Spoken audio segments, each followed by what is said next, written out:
মিডিয়ার সৈনিক, ঠিক আছে, মমতা ব্যানার্জির একনিষ্ঠ সৈনিক বলতে যাদেরকে বোঝায়, যারা মাঠে ঘাটে লড়াই করে দলকে আজকের ক্ষমতায় নিয়ে এসেছে। আমরা কারুর দয়ায় কিন্তু রাজনীতিটা করি না, কারুর কাছে হাত পেতে নয়, কারুর কাছে মাথা নত করে নয়, সম্পূর্ণ নিজস্ব যোগ্যতায় নিজের রক্তের জোরে লড়াই করি। কেউ আমাদের দয়া করেনি, দয়া করার প্রয়োজনীয়তাও আমাদের নেই। আমরা কারুর থেকে দুটো পয়সা নিয়ে রাজনীতি করি না, আমরা চাওয়া পাওয়ার রাজনীতিতে বিশ্বাসী নয়। আমরা দলের হয়ে প্রচার করি।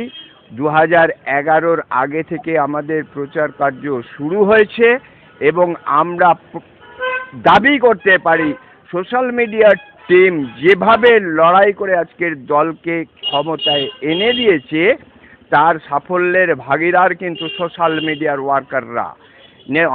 11-র পর থেকে কিন্তু একের পর এক আমরা কিন্তু যেভাবে জয়ের পতাকা সমাজের বুকে, আজ দেশের বুকে প্রতিষ্ঠিত করতে পেরেছি, এটা কোনো নেতা মন্ত্রী এমপি এমএলএর দয়ায় নয়, সোশ্যাল মিডিয়ার একনিষ্ঠ কর্মীদের সক্রিয় লড়াইয়ে কিন্তু তৈরি হয়েছে।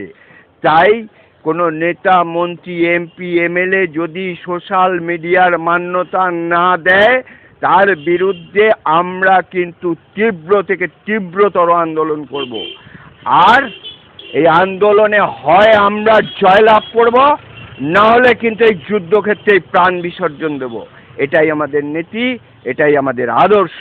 এই নীতি আদর্শ নিয়েই কিন্তু সোশ্যাল মিডিয়ার সৈনিকরা লড়াই করবে আগামী দিনে, আগামী ভবিষ্যতে।